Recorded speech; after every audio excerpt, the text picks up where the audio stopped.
Hey guys, welcome back to Lap 1 News, and today we're going to be reviewing the Qatar Grand Prix.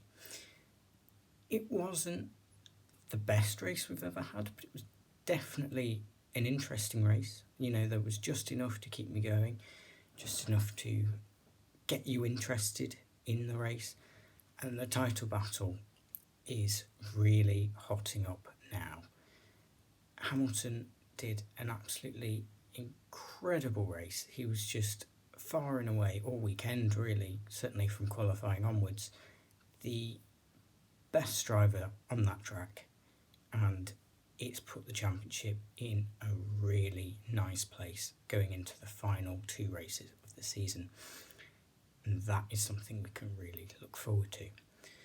But let's start then with the news from right at the start of the weekend.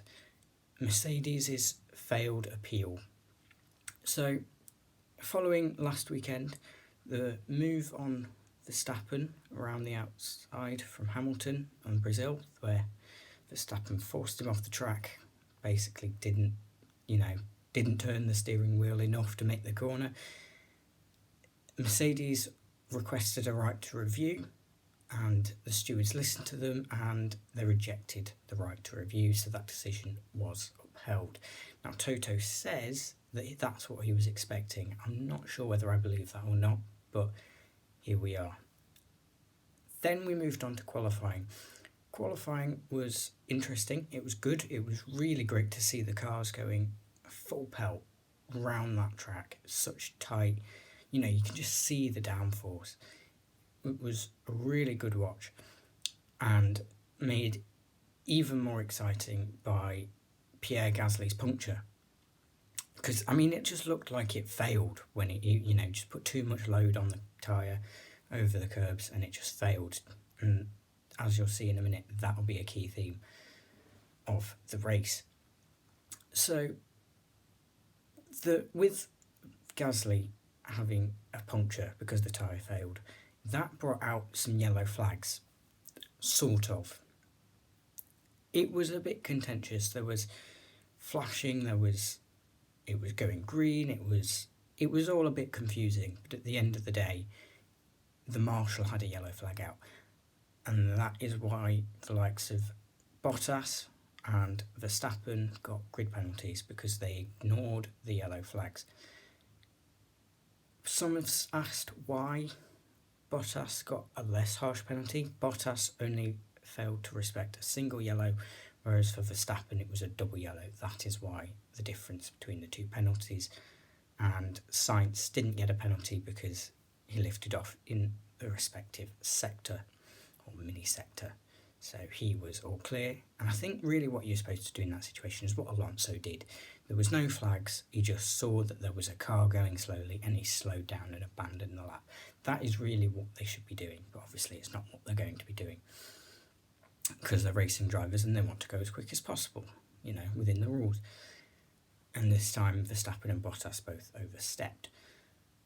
Okay, so then we moved on into the race, and Hamilton, with Gasly and Alonso starting next to and behind him, he was never going to really be challenged. We were all hoping to see an Alonso dive bomb, just a Fernando-esque move around the outside or the inside just to take first place. It didn't happen. Hamilton took the led from start to finish. It was a comfortable race for him, really. It was never going to be a difficult race.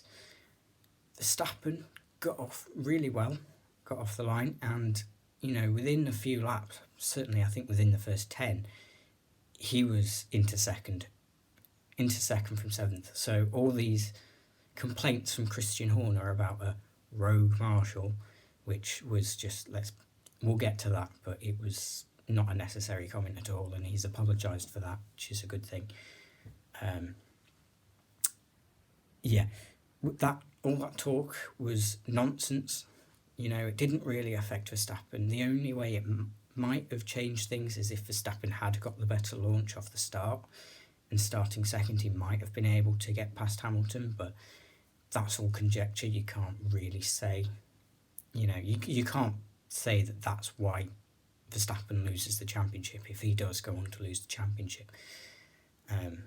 So that's certainly that. And then for the rest of the race, Verstappen was kind of just sitting 6, 7, 8 seconds behind. He never really challenged Lewis. Mercedes just reacted to Verstappen's pit stops because, well, that's a smart thing to do. You don't want to be undercut, and you had enough of a buffer for being just one lap later isn't going to make a difference. And it was just a comfortable race for them for both of those, and they were streaks ahead of the rest of the field, weren't they, really? So that was that at the front. What was interesting in this race was the tyre failures. I think we had 4 tyre failures. So we had Bottas, he got a puncture first on the front left. Again, all 4 I'm pretty sure are just going over the curbs and the load being too much. Which, maybe it's a good thing we're not coming back, just because I think that could be a problem that they would have to sort if we are, because, it's a bit... They shouldn't be doing that, really. And, is it Norris got a puncture? And then the 2 Williams, they got punctures. And Latifi and Bottas had to retire, I think, as a result. So, and obviously that Latifi retirement was crucial because it stopped Hamilton from having a shot at the fastest lap on the last lap.